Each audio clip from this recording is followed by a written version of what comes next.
Hey everyone, it is October the 27th on Read Through the Word. And yesterday Jesus had some words for the Pharisees and basically calling them out on their self-righteousness and how they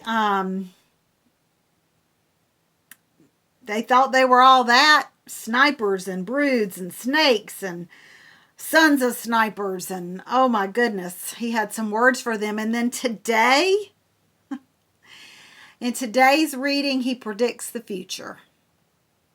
And in all of the Gospels, it's basically the same message in all of the Gospels in those days. It describes what is going to happen in the days to come, in the end times. And you know, this is such a hot topic, that the end times, that even those that aren't saved are interested in the apocalypse and the tribulation. Oh, there's movies about it. There's books about it from a Christian standpoint and from a secular standpoint. And, will God, who is supposed to be a God of love, really send people to hell? Well, God doesn't send people to hell. We're already on our way to hell because of our sin nature. He sent us a way out of hell through the person of Jesus. As Lisa likes to say, that's a different story for a different day. But there is going to be a time when there is going to be utter chaos.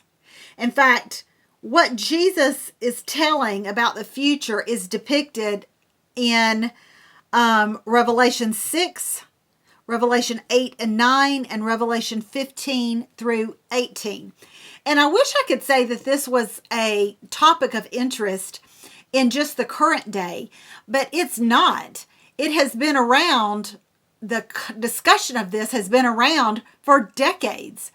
On the December 31st, every year, and my church, my youth group would have a lock-in, and we didn't stay at the church. We were like locked into our group. It was an all-night thing.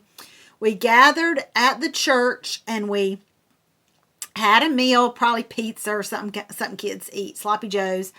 And then we went into the sanctuary and we watched some kind of terrifying movie on the end of time, and how your people will be driving down the road and all of a sudden the person in the car that is saved is going to be gone.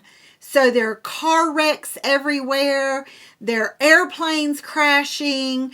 It's just utter chaos. And of course, the only way to avoid being part of that chaos is to be saved.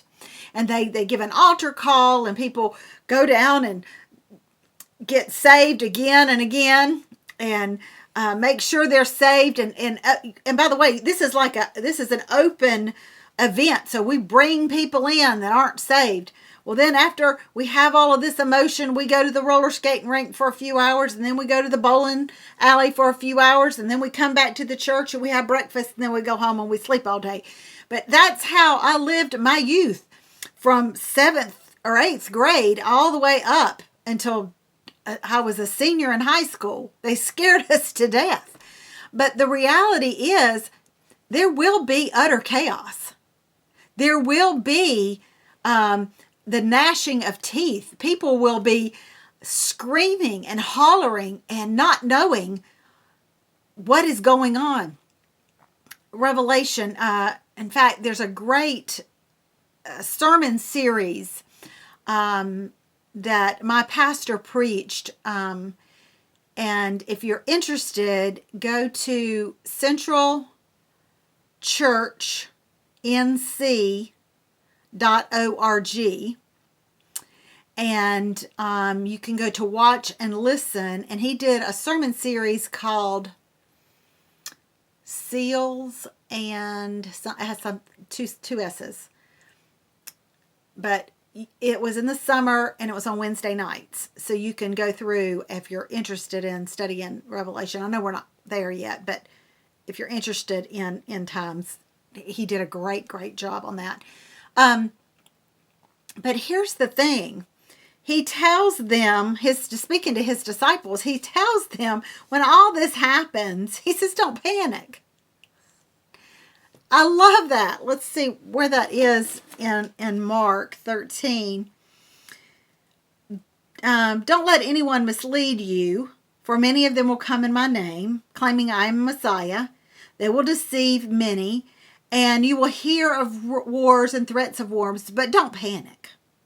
Yes, these things must take place, but they won't end immediately. Nations will go to war against nation, kingdom against kingdom. There will be earthquakes in many parts of the world as well as famines. But this is only the first of the birth pains, with more to come. Don't panic. Don't panic.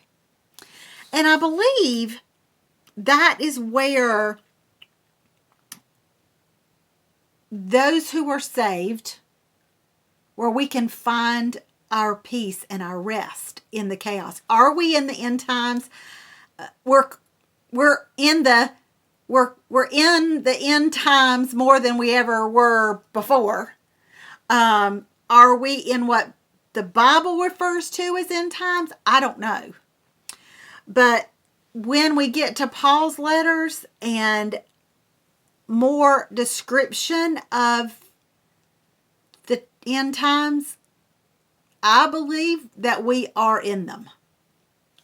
That's just IMO, in my opinion. I believe we're in them. Now, is Jesus coming soon? Well, he's coming sooner today than he was yesterday. We're one day closer. There's a person on Twitter, and I don't follow him, but somebody that I follow follows him, so it comes up in my Twitter feed, and it says he says every day, Christian, we're one day closer to Jesus coming to get us. Christian, we're one day closer to Jesus coming back to get us. So I believe for me, the promise and hope of heaven and of being rescued out of chaos, it makes room in my heart not to panic. I don't panic. There's people that are just upside down and sideways about things that are going on in our country and the wars in the other countries and the rumors of wars. He told us it's going to happen. It's not a mystery. It's not going to change. We're not going to go backward. We're going forward in biblical prophecy, not backwards. So I believe we've got to find a place as believers to rest and not panic, and just go, all right, God, this is part of the process. This is part of the process. Like those first birth pains that come when you're having a baby. Unless it's your third or fourth baby, most likely. There are some first-time moms that just spit those babies out. But most of the time, that first baby's going to take its own sweet time getting here. And we think we're panicking that our water breaks, or we feel some contractions, and we think it's coming, and we panic. Oh, no, you got a while. And that's what Jesus is telling them. When this starts to happen, we're just in the beginning. That's kind of scary, honestly. But then, I believe there's an urgency in these messages. The Gospels telling this message. When we sense these things happening, there needs to be an urgency to tell people about Jesus. Get ready. This is happening. And you may be thinking, well, I can't answer their questions, and I can't either. I can just say what's in the book. It's coming. I don't know when it's coming, but it's coming. And we want you to be with us in paradise, in heaven. And this is what you've got to do to be saved. So we need to make sure we're sharing the gospel, taking every opportunity. As Mark says to the disciples, with Jesus saying, you're going to be persecuted. You're going to be taken into chains. This is your opportunity to tell them about me. When we are chained down with addictions and we're set free, or we're even persecuted for our faith, or we are imprisoned by our own insecurities and anxieties, but God is there with us. It is our opportunity. Our financial downfalls, anything, our cancers, our heart problems, the things that we go through physically, mentally, emotionally, financially, and we know God and we sense Him in all of this chaos and all of these things that are going on around us. It's our opportunity to say, let me tell you about my Jesus. Let me tell you about Him. I want you to be ready. I'm ready. I'm going through all of this, but I'm ready. And I want you to be ready too. I want you to be with me. I want you to be with me. Years ago, Crystal Lewis, I don't even remember, I want to say maybe early 90s, was one of the Christian artists that was very, very popular at the time. And she wrote and released a song. Well, I don't know if she wrote it. She released a song, People Get Ready. And as soon as I started reading this, I started singing that song in my head. People get ready. Jesus is coming. Jesus is coming soon. People get ready. Jesus is coming. Jesus is coming soon. Simple message. What a great song to worship and prepare your heart and get you excited about heaven so that you can share the gospel with others so that they too can be prepared for heaven. We'll see you next time on Read Through the Word.